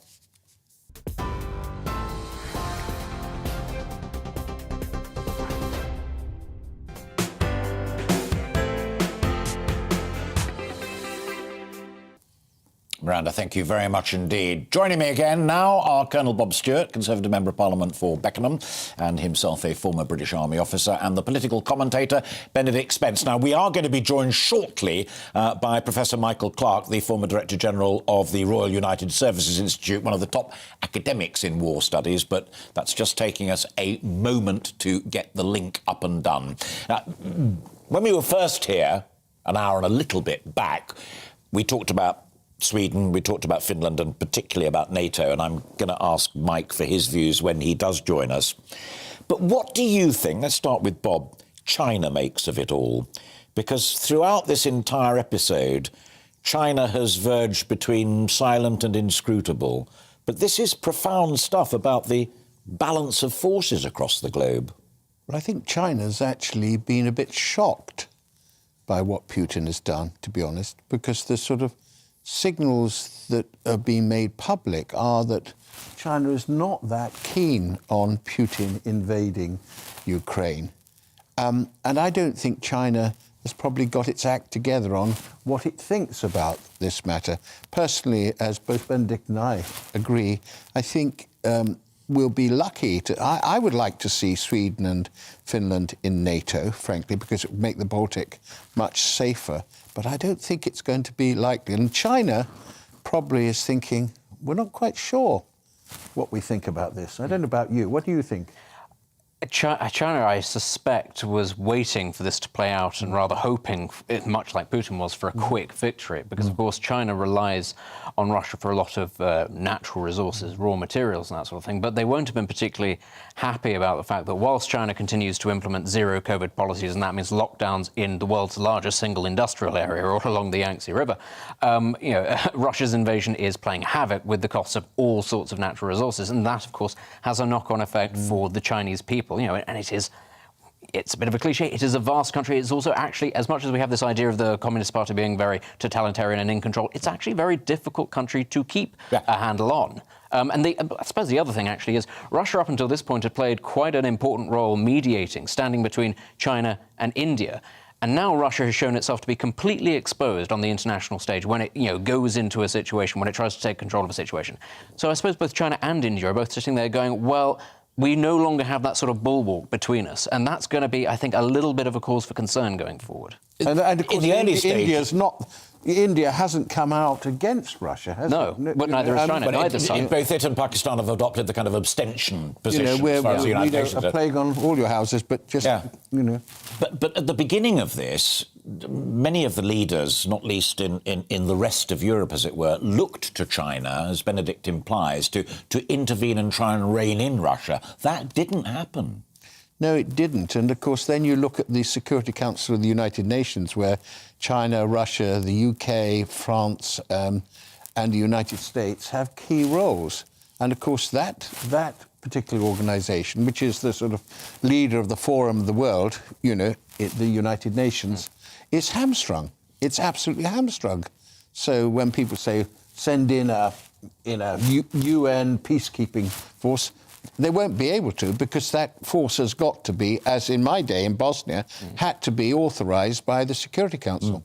I think there's a couple of other things that are worth pointing out. Everybody talks about China and Russia existing as this sort of dragon-bear alliance, but it's not as close an alliance as, say, NATO is. It's actually, it is slightly adversarial, it's opportunistic. China will be looking for ways in which it can exploit Russia's weaknesses. But one thing that China absolutely will not thank Russia for is the fact that this whole process has seen a massive ramping up of tensions in the Pacific. Most notably, of course, is Japan changing its constitution and potentially talking about hosting American nuclear weapons. China is not going to thank Russia for facilitating and bringing that process forward, and for sort of uniting NATO in a way that perhaps it wasn't perceived to be in the past. The nations between China and Russia. Kyrgyzstan, Kazakhstan's the size of Europe, and it's got a big economy. And it had an attempted revolution. I've just been told that we've now managed to sort out whatever the technical hiccup was with Michael Clarke, and he is now with us. And I'm going to therefore drag him. There he is, looking very thoughtful. I'm delighted. Good to see you, Mike. Thank you very much for joining us. We drifted on to China, and we'll go back there in a moment. But first and foremost, Benedict Spence from The Independent and Bob Stewart, who I know you know very well. Our earlier conversation was simply to get an assessment of Sweden and Finland's application to join NATO. What is your objective assessment of that? Do you welcome it completely, or, like Bob Stewart, are there degrees of caution in your mind as well? Well, I think it's got to be handled in a mature way. That we shouldn't be triumphalist about this. But it's an unalloyed benefit to NATO, and ultimately, I think European security will be stronger because of it. The countries that NATO has brought in the last few years have all been the very small countries. The last two was Macedonia and North Macedonia and Montenegro, and they had very, very little in military terms. But Finland and Sweden are important countries. I mean, when the Finns mobilise, they mean it. They're a country of 5 million people. Their mobilised army is 200,000. That's almost 3 times bigger than the British army. And they are very well trained. They know what they're doing. They're a serious military player. And we know from the Joint Expeditionary Force, which Britain commands, 10 countries in the North Atlantic, Northern Europe, the Finns are a very significant player. So in terms of European security, this is a pretty good thing for NATO. These are 2 countries that make the defense of the 3 Baltic states extremely feasible. Until now, the 3 Baltics, Estonia, Latvia, Lithuania, would be very hard to defend, actually, because they're at a bit of a limb. Indeed, and as Zelensky said himself, Sweden available. If Ukraine falls, they're the ones that are next. Reinforced. Yeah. What do you take as an expert in these matters, and academically almost, what do you take Putin to mean by a technical response? Russia will make a technical response to Sweden and Finland if they are successful in getting in. Yeah, I mean, Lavrov called it a technical military response. It's very hard to know what that might mean. I suspect that they'll go on more naval manoeuvres in the Baltic in order just to show that they can, and there may be some nuclear repositioning. But when Lavrov threatened 3 or 4 weeks ago, he said, we'll put nuclear weapons into the region. He seemed to be forgetting that they put nuclear weapons into the region in 2018. So he's threatening to do what they've already been doing for 4 years, because they have nuclear devices through the Iskander missile system in Kaliningrad, which is that little portion of Lithuania that is Russian territory. So nothing changes. The fact is the Russians can inconvenience Finland and Sweden as a matter of annoyance. They can huff and puff about it, or they can start World War III over it. That's their choice. Yeah, precisely the point you were making when we began that conversation. As a former military man, but now a lawmaker, how worried are you about that scenario, that people are talking openly about the Third World War, but even more significantly, the tactical use of nuclear weapons within Europe? Well, as Michael taught me most of these things when I was at Aberystwyth University, because he was my tutor, he remembers. The real problem, I think, is actually if Putin was to be tempted to use a tactical nuclear device in Ukraine, as an example. I mean, what would we do if that happened? And the answer is we don't know. No. But here's the advantage. Neither does Putin know. And deterrence, as Michael's nodding, I'm glad to see he's nodding because he's my old tutor, as deterrence depends on uncertainty. And actually, that is part of it. So what would we do if Putin was to throw a 1 kiloton nuclear device into Ukraine? I don't know. Actually, Michael won't know. None of us will know. No. But neither will Putin, and that's part of it. And Benedict, let me bring you in at the moment, and then I'm going to come back to Michael about China. But we've talked about this several times on the programme. We had Mike Jackson a month or so ago saying, and the guy who was a senior figure in the Bosnian conflict as well, and said, I had lived for many, many years believing that nuclear weapons would never again be used in my lifetime after Nagasaki, Hiroshima. He said live on this programme, I no longer have that confidence. That is a retired Major General. And the Americans openly talk about the possibility of first use, which in the past was also verboten. For your generation, that's terrifying stuff.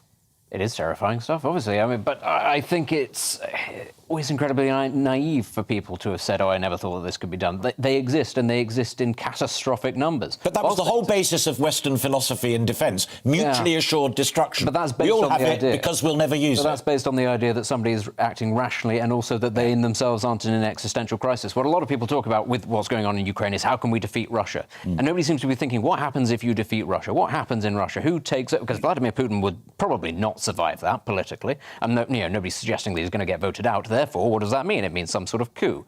That's going to be very bloody, that's going to be very dangerous, because coups historically don't always go the way you want. So then you have a vast country which still has a very large military backing, which is also made up of lots of different regions, many of which have separatist elements to it. We all know about Chechnya, we all know about Dagestan. What happens in that situation? Oh, yes, and by the way, there are many thousands of nuclear warheads just washing around this place. It is incredibly dangerous. And the idea that, some fundamentalist group here or a very hardline nationalist politician there wouldn't necessarily get their hands on it or wouldn't take over, or that, that the end point of that would be better than where we currently are, I'm not very confident about that at all. And I think that people do need to think long and hard about that. Obviously, we want Ukraine independent. We want its people safe. But does that mean that we then shatter Russia and just take everything that comes with that? Michael Clark, we then moved on to talk a little about China, and I'm very keen to know your view. China is already crucially important to the global economy and nuclear power, Security Council and the rest of it. Could a positive intervention on the Ukraine and with Russia generally from China be, as it were, the crowning glory for China? Sorry, Alistair, I missed the first part of the question. We were talking a little earlier about the strength of China as an economy, its importance to the whole global economy, and now we're talking about its military and diplomatic leverage. If it intervened to curb Russia and to end the Ukrainian war, that could be the crowning glory for China, could it not? Yes, you're right. It might be if China changed its view. I mean, Xi Jinping is personally very committed to Putin, person to person. He's not a very flexible character, and the Chinese are certainly backing Russia, although somewhat reluctantly, compared to the way they backed him in Syria and in other crises before that, right through to Georgia back in 2008. But you're absolutely right. China is the only world power could really get Putin off the hook here. And they might, I mean, Xi Jinping might change his view because this crisis is doing a lot of harm to the world economy. He's got his own problems already with zero COVID policy in China. The Chinese economy is slowing down rapidly. A lot of the grain that they import normally comes from Ukraine, and they're not getting it. So China, as this war goes on, will have an increasing motive to try to restrain where the war is going to go. And I would say that's Putin's best hope of getting out of the blind alley that he now finds himself in. Yeah. The final point, and I'll start with you, Mike, if I may, and then come back to Bob and Benedict in the studio. There are critics out there who say the net effect of this is not necessarily a new world order that hopefully is slightly more peaceful. That would be a good thing. But the net effect is many other NATO countries now upping their expenditure on defence, which Trump famously told them they all had to, even Germany now doing it, almost a rearmament of the world, and that makes the world a more dangerous place. Is it your view, Mike, that no, it doesn't? It makes it a safer place because of mutually assured destruction, or are we in precarious territory? Well, it's a very good point. I mean, whether it's safer or not with this, but it will be a more realistic world that we're going into. I've long argued that the 2020s is going to be a pretty dangerous decade for the whole world for all sorts of structural reasons. And it will be a very difficult decade for the European powers But one of the silver linings to this dreadful crisis is that Europe has rediscovered itself, both in terms of NATO and in the European Union. And although there are lots of rough edges to all of this, people like me could never have imagined that the NATO consensus and the European deeper consensus would be at such a level as it is now. Yeah. And so I think that we will face a more realistic world order, but it won't be as cozy as it seemed at the end of the Cold War, where we could choose what we got involved in, because we're not going to the crisis anymore. The crisis is coming to us. It was always going to happen, and now it is. Michael Clarke, always a pleasure. Anytime, you're most welcome, sir. Have a great what's left of the weekend. Thank you very much indeed. Benedict and then Bob, final thought. Absolutely profound final 30 seconds there. As we began at 12 o'clock, we are looking, with or without Sweden and Finland, there is a new world order emerging. It's potentially a better, safer place. It's also potentially damn frightening. I think it's a more mature place. I think it's, we can no longer kid ourselves that, just commerce and, the opening up of liberalism will mean that the rest of the world falls into place. I thought the end point about Europe sort of reawakening and finding itself was very interesting, because the thing that I've really noticed about this, whilst France and Germany have sort of flailed around throughout this entire thing, is that Poland, the Czech Republic and Slovakia, 3 countries formerly under the yoke of Moscow for a very long time, have really come into their own in terms of sending munitions, sending weapons, sending all kinds of support to Ukraine. And if you look at the sort of the demographics in those countries, combined with the massive influx of young working age refugees from Ukraine, that's going to have a really profound effect over the next 20-odd years in terms of where the next power in Europe actually lies. It's going to be further east than it has been ever before. So as much as we're talking about a re-enlivened Europe, it's going to be one where actually there could be a bit of a fracture, and a lot more of the influence comes from the east, because of course that is the frontier of the two poles of the sort of the Slavic world between Moscow and probably Warsaw.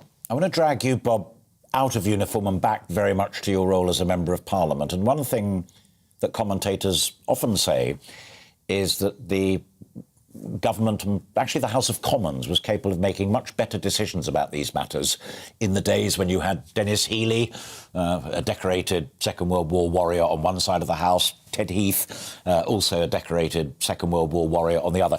They've gone. But now in the House, you've got people like you who did Bosnia, you've got people like Tugendhat, you've got people like Elwood, and you've got Dan Jarvis on the Labour side. How much does that enhance the House of Commons' consideration of these big, profound defence issues? Well, I hope it helps, frankly. We may not be as big beasts as, someone like Dennis Healey, but I hope we have an influence. And, frankly, I'm part of the NATO Parliamentary Assembly too, and I hope I have an influence in that. And on the point you raised to start with, I make 2 quick ones. Think of Turkey as a possible country that could adjudicate between Russia and Ukraine. And my final point is, think this. The United Kingdom has played a pretty big role in Ukraine, we'd agree. It's playing a much more increased role in the world as such. And that might actually make us, perhaps, the most influential world power in Europe.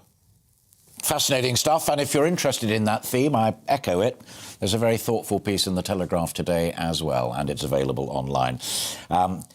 Great pleasure. Bob, always good to see you. Benedict as well, thank you very much indeed. That's Colonel Bob Stewart MP and Benedict Spence. We've plenty more to come in the last half hour or so of Alastair Stewart and Friends after the break, with the wait for new cars still continuing. Used car prices have skyrocketed. In fact, £25,000 more sometimes than a brand new model. Yep, I found that difficult to believe, but apparently it's true. We'll be discussing that next. But first, let's bring you up to date with the weather. Looking ahead to this afternoon, and the UK is looking fine and dry for most of us with plenty of sunny spells. Let's take a look at the details. Zooming into the southwest of England, and there'll be plenty of sunshine this afternoon, warm for all with light winds. Maximum temperatures reaching around 16 or 17 degrees Celsius. Plenty of dry weather and blue skies across London and southeast England. Here's where we'll find the highest temperatures of the day. Dry for Wales too, with plenty of sunny spells, perhaps a little breezy towards the coast, but warm for many with temperatures reaching 19 Celsius. Staying fine as we move across the Midlands and into northwest England. Plenty of sunshine this afternoon with light winds for all. Feeling warm with temperatures approaching 20 Celsius towards the Manchester area. The sunshine will be more on the hazy side for northeastern parts of England, but staying fine and dry with light winds. Feeling warm in the sunshine too, with highs around 18 degrees. The odd light shower is possible across Orkney and Shetland, otherwise the whole of Scotland is looking dry and sunny this afternoon, with temperatures reaching the mid to high teens.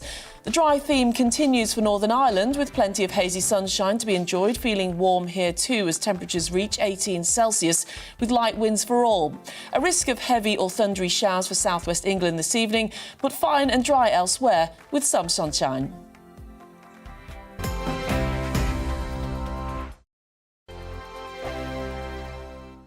Every morning from 6 o'clock, we'll wake you up with GB News Breakfast with all the stories you didn't know from the night before. So whether it's serious news, entertainment, or your own views from all over our great nation, we're here to kick off your day with a smile. The national media should be reflecting and reporting what's happening here. You will notice the northwestern accents.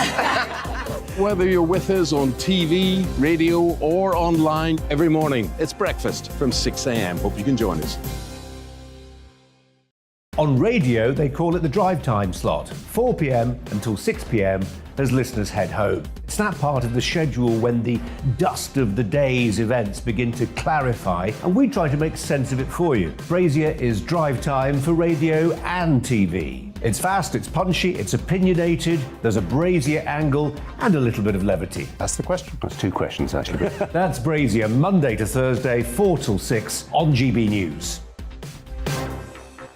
Hello, I'm Michelle Dewberry, and you can join me every weekday 6 till 7 on Jubes and Kerr. Me and my panel will get stuck right into the day's events, and I can tell you, in fact, I can warn you, expect some robust debate, some strong opinions and perspectives from both sides of the fence. It's about you at home as well. I love to read out all of your comments, or at least as many as I can. So join me, Michelle Dewberry, Monday to Friday, 6 till 7 on Jubes and Kerr.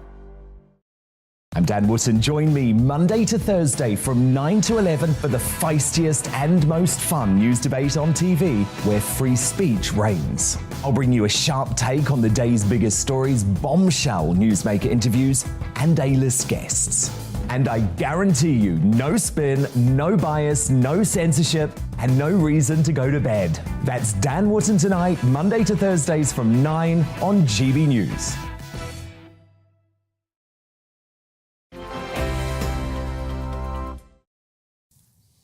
Hello and welcome back. It's 27 minutes past 1 and you are watching and listening to Alastair Stewart and friends here on GB News, TV and radio. It seems to me staggering, but it's been reported today that used cars are costing £25,000 or more than new models. But why have costs gone up to such premium levels? Are production problems to blame, or is it the reluctance to make the switch over to electric cars? What lies behind it all? And I'm delighted to be joined now by Amanda Stretton, a good friend of this programme, who knows about all matters motoring, both racing them and writing about them. What's your take, Amanda? I mean, when you read that, or maybe you knew already, I mean, I read it this morning, I thought, I cannot get my head around that. 25 grand more for a used motor than a brand new one. You're right, it is staggering to believe. And really the problem is because we are suffering profoundly from this lack of new product coming to market. So obviously a car that costs £25,000 more, these are for the really sort of high-end premium cars, the sort of luxury models, special editions, the cars which are always going to carry a premium, and people just can't get hold of them at the moment. But what we've seen across the used car market in general is escalating prices really since the beginning of COVID. And there's a number of reasons for this. The first off is the reluctance of people to use public transport when COVID first started. That saw a huge rise in people suddenly rushing out to buy a second car, a station car, a car for commuting. And that suddenly sort of blew up because, as I say, people were reluctant to get onto public transport. Then we started suffering from this chip issue or semiconductors. Yeah. Again, this was because of COVID. This was because of the lack of production. And cars need huge numbers of these in order to operate all the technology that we just have now come to expect. What we're now about to start seeing is a problem with wiring looms. Now, the wiring loom is a bit like the electric skeleton that runs through a car. Again, running all of the systems into the sort of central control, running everything that's electric. A lot of those are actually made in the Ukraine. So we're going to start seeing further supply issues as well. And all of this in the new car market is having this concertina effect in used cars, because what we're seeing is people holding on to their cars, and new product or good second-hand product isn't coming to the market. Yeah. And that doesn't even cover where electrification is going either. Well, we'll come to that in a moment, but absolutely crystal clear analysis, and thank you very much indeed. I mean, the one bit I do know, having studied economics, and I used to be an industrial correspondent, is that if the brand new motor industry is in trouble, the factory production lines are in trouble. For a country that's hoping to avoid recession at the end of this year or the beginning of next year, that is a catastrophic prospect. It's shocking. It's shocking for jobs, for production, the knock-on effect of this is actually quite profound. And you're right, it's a serious issue. COVID, I think, is going to have a long and very far-reaching effect on the motor industry, but I think just on the way we live, our disposable income, expenditure. I mean, we know cost of living is skyrocketing as well, and all of this is a consequence primarily of COVID, but obviously other factors as well. Sure. On the electric car, and I'd heard what you said a moment ago and promised I would come back to it, because one of the bits that strikes me as being particularly interesting about that, and there's an upside to it economically, is that if government and energy companies really accelerate the provision of charging points and looking after electric cars, then people will be more willing to do it. The last thing they're going to do is go and spend all that money on a brand new electric car if you think, heading for Edinburgh, you get as far as Sheffield and you're stuck. We've got a whole bunch of issues involved in electrification, and you're right. Every time polls or analysis is done about how people feel about moving to an electric car, you generally get this third split. So a third of people say it's cost, a third of people say it's infrastructure, and a third say it's range. Now, the cost of electric cars is coming down, but the other 2/3 of people are concerned, as you say, of infrastructure and charging anxiety. And until we have a much better charging infrastructure, not only that, a better understanding for the people, we're not going to see the sort of mass adoption of electric vehicles that we need to start seeing. And the understanding is a really critical point, because actually the vast majority of people could cope very easily on an electric vehicle, which they can charge at home. They don't need to charge it out and about. But it's people's perception. It's the fear of, what if I get stuck? What if? Yeah. So people need to really start understanding and start thinking differently about the way they charge their car and the way they use their car in order, as I say, for this adoption to take place. But again, what we're seeing is people who would normally be changing their car at sort of 6 to 8 years, hanging on for just a little bit longer because they want to move to electric, but they're still waiting for this infrastructure to come. And that is another big break, if you like. And seeing the value of what they're hanging on to rocket up at the moment as well. Final question, and a really cheeky one, but I warned the boss I would ask you it because it intrigued me when I heard him say it. Sebastian Vettel on Question Time the other night saying, I grow increasingly concerned about Formula One and its impact on global warming. I mean, come on, Sebastian, you've known that for the last 15 years. I have to say, I thought he did a phenomenal job because he was eloquent, humble, and he made the point. We do what we can. We can't do everything. You can't put all the onus on one person to do something. Now, he's a sportsman, and part of his sport requires him travelling around the world. If he can use that platform to promote a green message, well, then good for him. He makes other very positive choices in his lifestyle, the way he moves around, and he is applauded for that. So you're right. I mean, he was the first one to admit he works in an environment which involves him travelling around the world. The Formula One cars aren't gas guzzling, and that's another misconception. They're the most efficient that they've ever been in their history. They also run on a KERS, which is an energy recovery system. Sure. So a lot of technology is going into making them more efficient as well. But all right, Amanda, I have to stop you there. Sport. I have to stop you there. And we have an appointment with the news, for which I apologise. But so great to see you again. And let's have you back on to talk about that next time there's a Grand Prix or something like that. Thank you so much. Amanda Stretton there, former racing driver herself, broadcaster and one of the top motoring journalists. You're watching and listening to Alastair Stewart and Friends, and we have plenty more still to come in the final half hour of our programme, including some final reflections on our big topic, the significance of Finland and Sweden wanting to join NATO. I'll be joined by another stellar lineup of great guests, including Rear Admiral Chris Parry. But first, let's bring you right up to date with the latest news. Here's Miranda.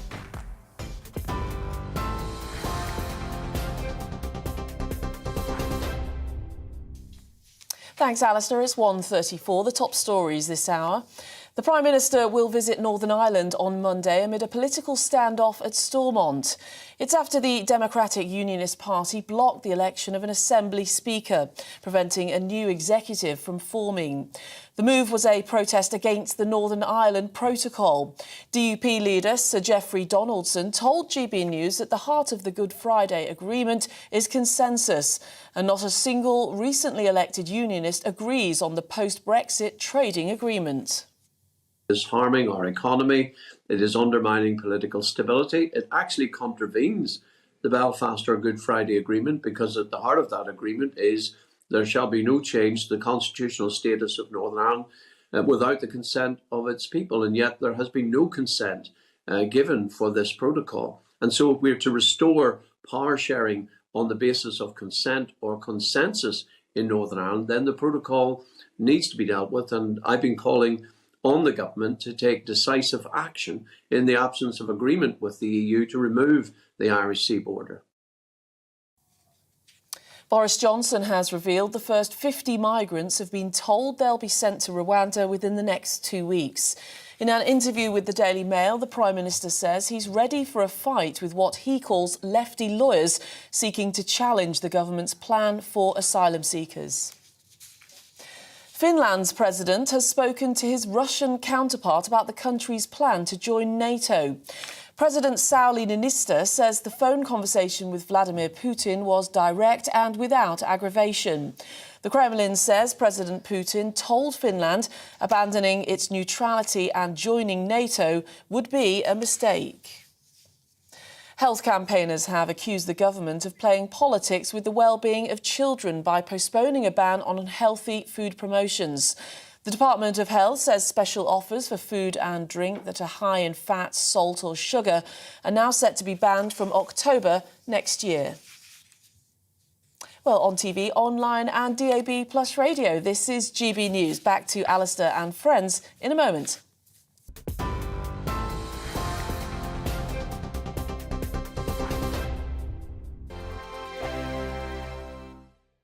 Every morning from 6 o'clock, we'll wake you up with GB News Breakfast with all the stories you didn't know from the night before. So whether it's serious news, entertainment, or your own views from all over our great nation, we're here to kick off your day with a smile. And the national media should be reflecting and reporting what's happening here. You will notice the northwestern accents.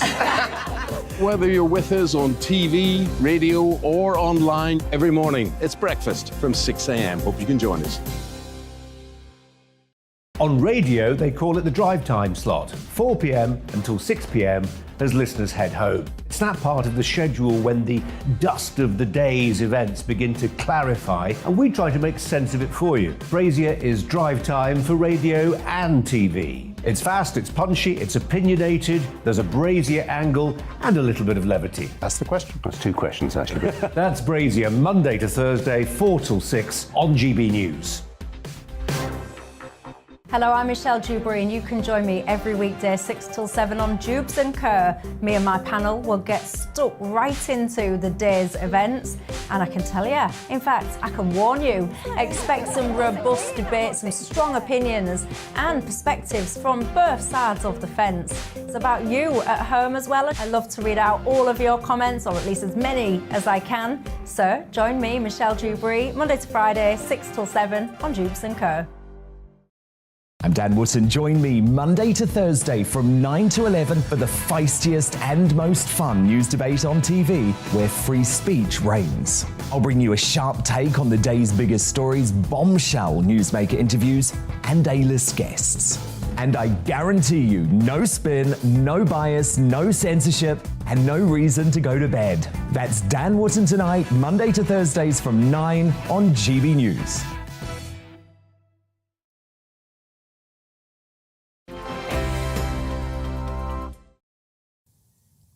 Welcome back. It's just coming up to 20 to 2, and you're watching and listening to Alastair Stewart and friends here on GB News. We've been talking a lot about NATO, but we also had a fascinating conversation with Lord Rafe Lucas about school's choice. So you sent me a few emails on that.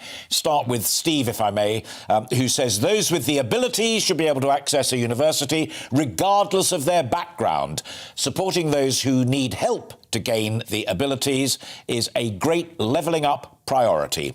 Equity, says Steve. And he says, again, the 50% target meant that rather than giving everybody the ability to access university, it meant people in the comprehensive system ended up on cheap and cheerful courses as it was easy rather than to go to do a difficult course. I think it's a bit harsh on some people, but that's what you think, Andy, so we share these thoughts. And finally, on education, a quick one from Joe.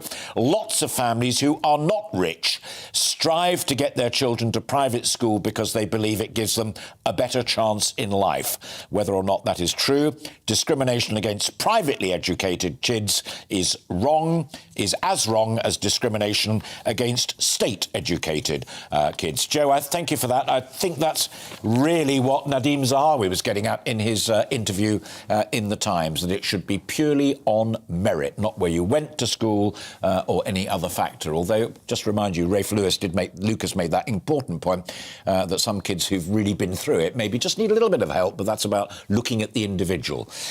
So there we are. Thank you for those thoughts and for all of the other ones. Now, I've invited two people to come on board for the final part of this programme to try and put NATO, Sweden, Finland and the rest of it in context. And then I'll share some of the thoughts that you've been sending in as well. I'm absolutely delighted that the first of them is a good friend of this programme and a good friend of mine, Rear Admiral Chris Parry, former NATO commander, Ministry of Defence planner and front-end naval commander. And there he is. Chris, first of all, the war itself. How and when do you believe that this Ukrainian war will end? Well, I think as soon as Putin realises he's not going to make any more gains in South Ukraine, I think that's when he will try and freeze the conflict, and Ukrainians will have to make a choice as to whether they settle on that basis or they go back and reconquer all the territory that Putin has taken over. I know what my preference is. I think Ukraine should go back to its former borders. It should throw out the aggressor, just as France did the Germans in World War I. How significant in that context is the assertion from both Finland, Russia's neighbour, and Sweden, one across, that they want to be a part of the NATO structure? Well, I think any country that feels threatened by Russia needs to have the assurance that NATO will give it. I don't know what President Putin was thinking when he started this campaign. It's thoroughly frightened the Finns and the Swedes, quite justifiably. It's worth acknowledging, Alistair, is that Sweden and Finland have been cooperating with NATO since about 2016 in the light of Putin's invasion of Crimea and obviously the destabilization of the eastern Donbass. One of the things that I've been thinking about recently is that Russia is rapidly becoming a failing state, if not a failed state, with nuclear weapons. And that was a real worry, of course, at the breakup of the Cold War with some other countries, Kazakhstan, Ukraine itself. But I think we've got to come to terms with the fact that we have a criminal regime running a failing state, and it's got nuclear weapons. That is a whole new security geometry for us to consider in future. And countries like Sweden and Finland are saying quite rightly, look, we need to be safe. And right now, we've got an axe murderer of a country next door, and we don't feel safe. You were quite exercised yesterday, Chris, about Turkish opposition to these applications from Sweden and Finland. I know because I read it, but share with folk at home on television and radio why you're worried about Turkey saying, no, we do not want them to be joining. Yeah, I think obviously President Erdogan is in a difficult position ahead of an election coming up soon. He's got an economy that is totally tanking. And he's in a very difficult geopolitical position between Russia, who he's wooed recently, and his desire to dominate the greater Middle East. But I think this is a play basically saying, look, if you won't let Turkey into the European Union, then we're not going to let Sweden and Finland, both members of the EU, into NATO. I think we're probably going to have to offer him something else in recompense. But that's no way to deal with what is the most serious strategic situation we've had since the Second World War. Because they've been in the waiting wings for European Union membership, and so that's fascinating. And I bank that one as being an observation that it's about business more than anything else. Take a deep breath and answer this one, Chris, if you would.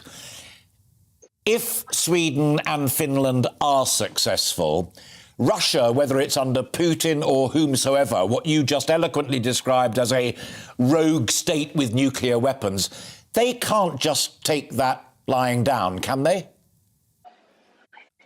No, of course not. And what I suspect Sweden and Finland will do is work very hard to be very good members of the alliance. It's simply not safe to be in Russia's neighbourhood now and not expect to be attacked. They're threatening everybody. This is a regime that's on the slide. We know Putin, and I've been saying to you for some time now, Putin has cancer. That's been confirmed, I think. My own view is that the Russian elite, the criminal elite, will want somebody who will look after their interests. I think that's Medvedev, to tell you the truth, looking at the way it is now. But having named him, of course, that puts him in the firing line. But to tell you the truth, they will want to continue the same exploitation of the resources and the people of Russia. And I'm afraid to say that we've seen the Russians are so, I'm afraid, beset by propaganda. They're not able to see through this regime and the way it's threatening everybody at the moment. But I can't think of one country on Russia's borders that won't want to feel safe from this very dangerous regime. That takes me perfectly to my final question, which is about a very large country that is on a different border of Russia's, but out there in the east, and that's China. My other guests, Bob Stewart, the MP, and Benedict Spence, who commentates on these matters, were both agreeing that China potentially has a crucial and quite profound role to play, but we are yet to see its hand. Well, of course, China's looking at how the free world reacts to Russian aggression to see how it's going to calibrate its own aggression, which is implicit at the moment rather than explicit. And one of the things we talked about before, Alistair, is that we're facing an axis of autocracy. We're seeing geopolitical alliances between China, Russia and Iran. They're seeking to dominate the Eurasian continent. And that means this little promontory of Eurasia, as they call it, both Xi Jinping and Putin call Europe a little promontory of Eurasia. So Russia wants to dominate the West and the seas around it. China wants to dominate the East and the Pacific and things like that. And Iran wants to dominate the greater Middle East. This is the agenda for the next 30 years. And we have to find a way of resisting this axis of autocracy. Be in no doubt, China is standing behind Russia, seeing how it gets on, and seeing how it can calibrate its own strategic ambitions. Finally, Alistair, I'm standing in the streets of Barcelona at the moment, so I'm sorry the screen is wobbling a bit, but I'll just give you a sight. There we go, the cathedral's just down there. above and beyond. Brilliant, brilliant. I knew that you were abroad. I didn't know that that's where it was. Really great talking to you. And we need to keep these conversations going because it is, as you and Bob and Benedict all made clear, this is pretty profound stuff for all of us and our safety, not only in Europe but around the world. Former Admiral Chris Parry, good to talk to you. Keep in touch. Thank you very much indeed. Bye. Now, intriguing that in that final 30 seconds, minute or so, Chris Parry was talking about the Eurasian dimension to it, and I'm delighted now to be joined by my final guest, who is Vladislav Davidson, who's a fellow at the Eurasia Centre of the Atlantic Council, himself a journalist and a writer who has looked very closely at all of these matters. Vladislav, great of you to join us this afternoon. What is your take? I'll come to China and Eurasia in just a moment, but first of all, your take on the supported applications of Sweden and Finland to become a part of a bigger NATO family. How do you read that? Well, it's a historical event. It's absolutely good for NATO because they have tremendous expertise and particular experiences with the Russians in their neighborhood. The Finns especially, 1,300 kilometers or I think miles border long with Russia, and a 100-year history of keeping détente relationships with Russia. Obviously, they fought a war, losing but ultimately a victorious war in a way, but they had their independence war with Russia in 1940, and after that they kept their neutrality for 80 years. And the fact that they've jettisoned that decades-long policy just shows how terrified they are and how much of an incentive there is to join NATO now. What's your assessment of President Erdogan and Turkey saying that they are not happy with this arrangement? Admiral Parry was saying just before I asked you to join our conversation that he thought it was essentially a business matter, that there could be an economic solution to Turkey's concern, because obviously as a NATO member it could veto them. Yeah, that's a problem. It's a problem for NATO. Obviously, you need every NATO member on board with that kind of new entry of another state. If not everyone's on board, clearly it's going to get torpedoed. Turkey has a very complex and transactional relationship with the Russians. They obviously have good relations in some parts of the world and bad relations in other parts of the world. In Libya, they're in direct competition. In Syria, they're in direct competition in Moscow. In other places, they're working together against their combined foes. The Turks are now a problem for us within the NATO alliance. By us, I do mean the West. So we always have to figure out how to keep them on side without alienating them. They're still more useful than they are a liability. But clearly, Erdogan has his own interests, and he does not always is not always on our side. By we, again, mean the West. Absolutely, but there normally is a deal that can be done, and it's essentially commercial. Now put your Eurasian hat firmly back in place, shifting the European one very, very slightly. What is your prediction? What is your estimation of what President Xi will eventually do when he's made all of the assessments of what China's basic economic and diplomatic interests really are? What's he going to do? Look, he has to make a decision whether he goes all in helping the Russian regime survive economically, politically, militarily. Militarily, they've not helped. Economically, they're propping up the ruble and propping up Russia's place in the world. Politically, they're standing back and they are looking what they can get away with. The situation as it stands now binds the Russians ever closer to the Chinese in a junior partnership.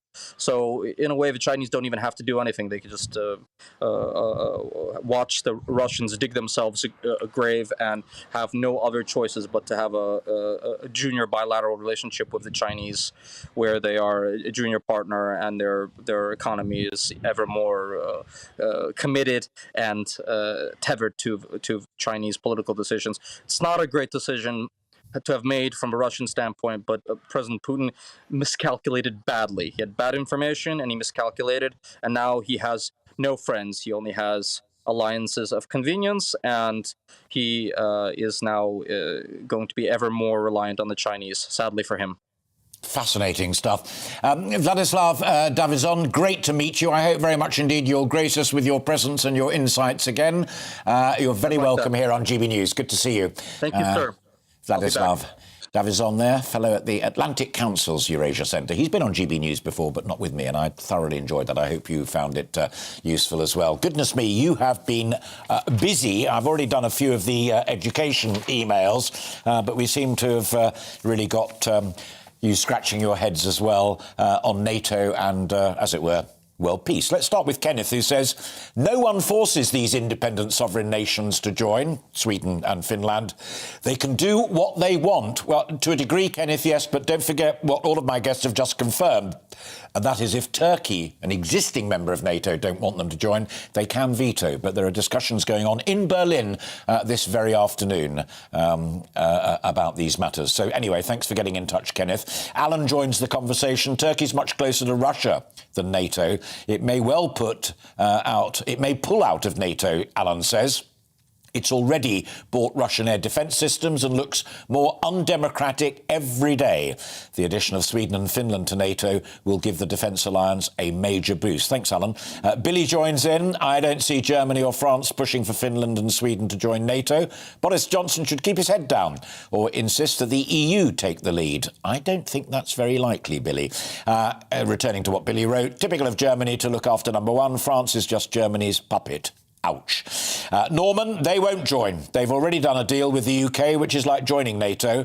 Very good point, Norman. That was the mutual support agreement that Boris Johnson signed with the Swedish Prime Minister, but not actually joining NATO. It helps Putin save face, but it still stops him thinking of invading. Really good stuff, Norman. Thanks. Buddy says, what response does Putin possibly have? His military is neutered apart from his strategic missile forces. Something that worried Admiral Parry, Bob Stewart, and all of my guests. Thank you for joining in that, buddy. Lars says Putin is the boss of Russia, but nothing else. And I wonder for how much longer, Lars. Donna says if Putin is really potentially terminal in a healthcare perspective, which I think that Admiral Parry said, maybe he is sufficiently arrogant to care about his legacy in reclaiming a Tsarist Russia, lands, not in political terms. And Ray says, I thought Erdogan vetoed it. Never thought I'd agree with that guy. Don't think he's vetoed it yet. I think he said he may veto it, but let's see what others put on the table. It is just coming up to 4 minutes to 2. That's all I have time for today, but I will be back tomorrow between 12 and 2, where we'll be having a really good in-depth discussion about the Northern Ireland Protocol and the cost of living crisis. Think about it. Let me know what your thoughts are. But until then, enjoy the rest of your day. Bye-bye. Looking ahead to this afternoon, and the UK is looking fine and dry for most of us with plenty of sunny spells. Let's take a look at the details. Zooming into the southwest of England, and there'll be plenty of sunshine this afternoon, warm for all with light winds. Maximum temperatures reaching around 16 or 17 degrees Celsius. Plenty of dry weather and blue skies across London and southeast England. Here's where we'll find the highest temperatures of the